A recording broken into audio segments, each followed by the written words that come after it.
राधे राधे। ओम गण गणपते नमः। ओम नमः शिवाय। महादेव सब देवों के देव हैं। वह थोड़ी सी भी भक्ति से महादेव जी अति प्रसन्न हो जाते हैं और पार्वती माता जो है वह अति अति पतिव्रता स्त्री हैं और वह सदैव भक्तों को वरदान देने के लिए भोलेनाथ से अनुग्रह करती रहती है। भोलेनाथ जी और माता पार्वती को प्रसन्न करने के लिए सोमवार में 3 तरह के व्रत हैं।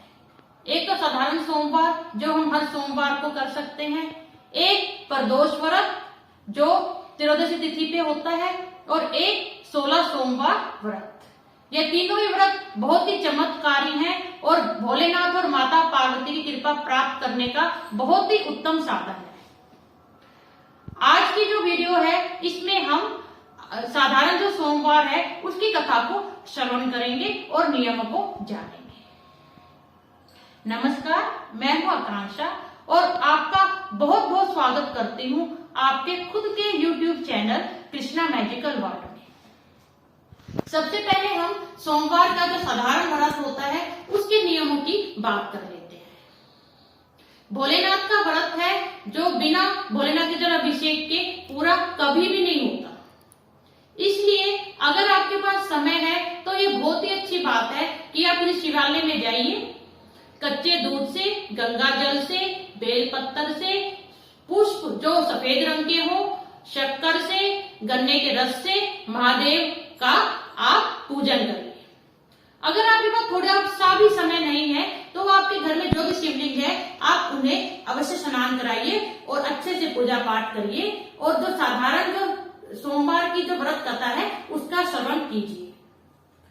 जो सोमवार का व्रत है इसमें नमक का सेवन नहीं करना होता है और हमें मीठा भोजन नहीं करना होता है और दिन में एक समय हमें भोजन करना होता है। अब सोमवार व्रत की कथा श्रवण करते हैं। जय हो। ओम नमः शिवाय। आज सोमवार व्रत कथा। एक नगर में एक साहूकार और साहूकारनी रहते थे। उनके घर में धन इत्यादि किसी भी चीज की कोई कमी ना थी, लेकिन साहूकार के कोई भी संतान ना थी। इसलिए वह पुत्र प्राप्ति के लिए सदैव भोलेनाथ के मंदिर में जाके उनकी पूजा अर्चना करता था। जब भोलेनाथ की पूजा अर्चना करते करते बहुत साल व्यतीत हो गए तो एक दिन पार्वती माता बोली भोलेनाथ को, हे भोलेनाथ, यह आपका परम भक्त इस साहूकार के दुख को दूर कर दीजिए महाराज, नहीं तो ये आपकी इतनी भक्ति और पूजा करता है, इसको इसके पूजन का फल दे दीजिए। तब भगवान भोलेनाथ बोले, हे पार्वती, हे देवी, ये संसार तो एक कर्म क्षेत्र है, जो जैसा बीज बोता है वह वैसा ही काटता है। ये जो साहूकार है मैंने मान लिया कि मेरा परम भक्त है, परंतु इसके भाग्य में कोई पुत्र नहीं है। तब माता पार्वती बोली, हे प्रभु, चाहे इसके भाग्य में पुत्र गोचर ना हो, परंतु आप कृपा करके इसे पुत्र प्रदान अवश्य कीजिए। तो भोलेनाथ माता पार्वती की बात को आपको पता है जैसे टालते नहीं है, तो भोलेनाथ बोले, देवी, इसके जो भाग्य में पुत्र तो नहीं लिखा हुआ है, परंतु मैं इसको पुत्र प्रदान कर देता हूँ, परंतु वह सिर्फ 12 वर्ष तक की आयु तक जीवित रहेगा। तो माता पार्वती बोली, प्रभु आप 12 वर्ष तक ही प्रदान कर दीजिए, परंतु इसे पुत्र प्रदान कर दीजिए। तब शिव और पार्वती का जो वार्तालाप था वह साहूकार सुन रहा था। इसलिए उसने जब ये सुना ना तो उसे प्रसन्नता प्राप्त हुई ना ही उसे दुख हुआ। वह पहले की भांति ही शिव पार्वती का पूजन करता रहा। भोलेनाथ के जो वरदान के कारण 9वें महीने में जो है साहूकारनी ने बहुत ही सुंदर पुत्र को पैदा किया। जब पुत्र जन्म पे चारों तरफ बहुत खुशी मनाई गई, परंतु जो साहूकार था वह मन ही मन बहुत व्यथित था, क्योंकि उसे पता था जो उसका पुत्र है वो 12 वर्ष तक की आयु तक का ही जीवन लाया है, परंतु उसने यह भेद किसी को भी नहीं बताया और वह पुत्र बड़े अच्छी तरह से लाड प्यार से पलने लगा। जब पलते पलते जब वह पुत्र जब 11 वर्ष का हो गया तो साहूकारनी बोली कि हे स्वामी, मैं इसका विवाह करना चाहती हूँ। तो साहूकार बोला, प्रिय, पहले मैं इसे शिक्षा ग्रहण करने के लिए काशी भेजना चाहता हूँ उसके बाद इसका विवाह या किसी और चीज के लिए सोचेंगे। तो साहूकार ने मान ली।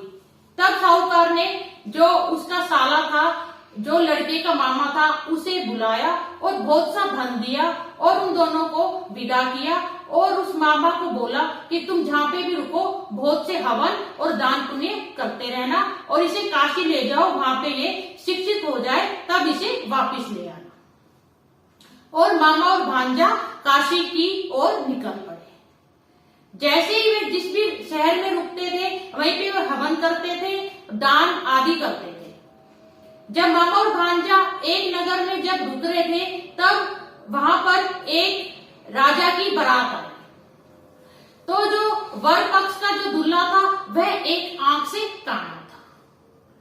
तब वह बारात में जो उसके पिता थे दूल्हे के, उन्होंने जैसे ही मामा और भांजे की जोड़ी देखी, उन्हें वह लड़का बहुत ही सुंदर लगा और वह मामा को बोला कि मेरा पुत्र एक आंख से काना है, इसलिए ये राजकुमारी के सामने जैसे जयमाला को जाएगा चारों तरफ इसकी खिल्ली उड़ेगी और शायद इनका विवाह भी टूट जाए।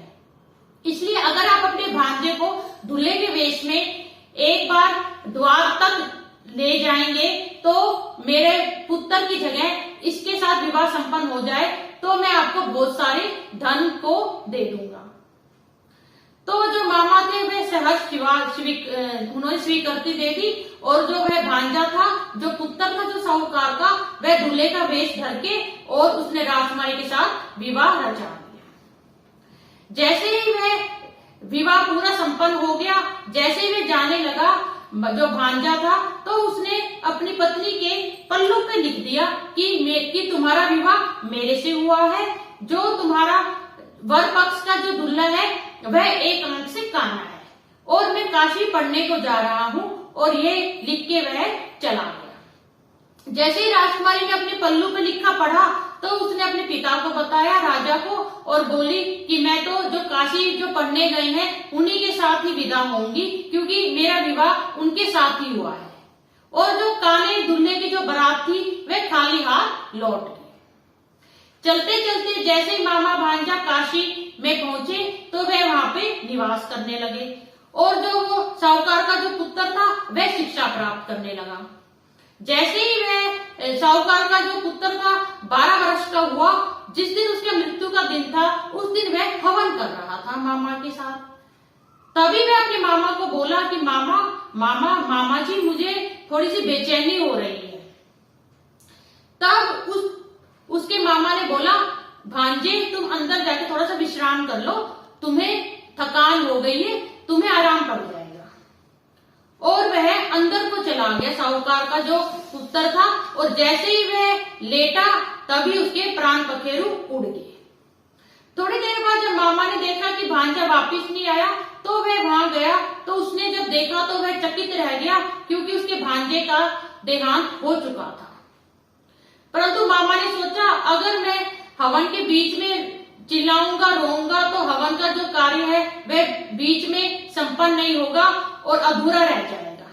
इसलिए मामा ने धीरे धर के सारे हवन का संपूर्ण कार्य पूर्ण किया। उसके बाद वह बहुत तेज तेज दहाड़े मार के रोने लगा। जैसे ही मामा तेज तेज रुदन कर रहा था, इतने में ही शिवजी और पार्वती उसी आकाश मार्ग से वहां से निकल रहे थे। तभी माता पार्वती द्रवित होकर बोली, हे प्रभु इतनी तेज तेज कौन रो रहा है? जैसे ही माता ने देखा, माता समझ गई, बोली हे प्रभु ये तो वही साहूकार का पुत्र है जो आपने उसे प्रदान किया था। हे प्रभु लगता है इसकी आज जीवन लीला समाप्त होगी है।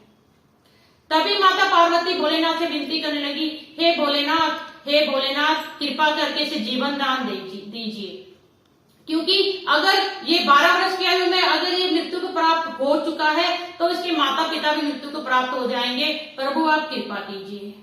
भोलेनाथ बोले, हे देवी इसका जीवन इतना ही था, परंतु माता पार्वती ने भोलेनाथ की एक भी न सुनी और वह जिद करने लगी। तभी भोलेनाथ ने उस लड़के को जीवन का वरदान दे दिया, और वह जो लड़का था वह जैसे ही उठ के बैठा उसे लगा कि वह तो निद्रा के अधीन था।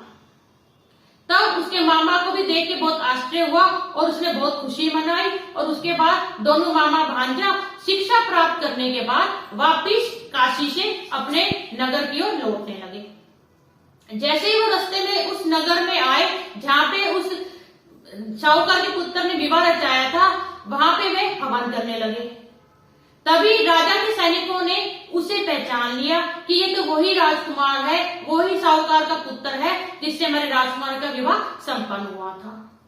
उसके बाद राजा आया और साहूकार के जो पुत्र था उसे अपनी राजधानी में लेके गया और खूब उसका आदर सत्कार किया और अपनी पुत्री को खूब दादाशों के सहित धन धान्य के साथ विदा कर दिया। तभी जैसे ही मामा और वधू और वह लड़का जैसे ही अपने घर में चले वापिस, तभी वह बोले, मामा बोले कि मैं एक बार तुम्हारे माता पिता को सूचित कराता हूँ, नहीं तो वे अचरज करेंगे, पहले मैं उसके बाद फिर तुम आना। जैसे ही मामा वहां पे पहुंचा अपनी बहन और जीजा के घर, देखा तो वो जो पुत्र था उसके माता पिता छत पे चढ़े हुए थे। बोले, या तो तू मेरे को बता दे कि मेरा पुत्र ठीक है या जीवित है, सकुशल है, तो ठीक है, नहीं तो हम छत से ही कूद के अपनी जीवन लीला समाप्त कर देंगे। तब मामा ने नीचे हाथ जोड़ के कहा, भोलेनाथ की कृपा से तुम्हारा पुत्र तो आया ही आया है, उसके साथ तुम्हारी पुत्र वधू भी आई है। यह सुन के साहूकार और साहूकारनी के खुशी का ठिकाना ना रहा और वह समझ गए और साहूकार समझ गया कि भोलेनाथ और माता पार्वती ने उसके जीवन में खुशियां खुशियां भर दी हैं और उसके पुत्र को जीवन दान दे दिया है। और उसके बाद बहुत प्रसन्नता के साथ उन्होंने अपने बेटे और अपने पुत्र और उसकी पत्नी का बहुत ही प्रेम पूर्वक स्वागत किया और वह बहुत खुशी खुशी के साथ जीवन यापन करने लगे। तो आप सबने देखा भोलेनाथ कितने साधारण से साधारण भक्त की भी पुकार कितनी जल्दी सुन लेते हैं। भोलेनाथ आप सबकी भी पुकार ऐसे ही सुने, आप सबके भी मनोरथों को पूर्ण सफल करें। इसी शुभकामना के साथ मुझे अब जाने की आज्ञा दीजिए। धन्यवाद। ओम नमः शिवाय।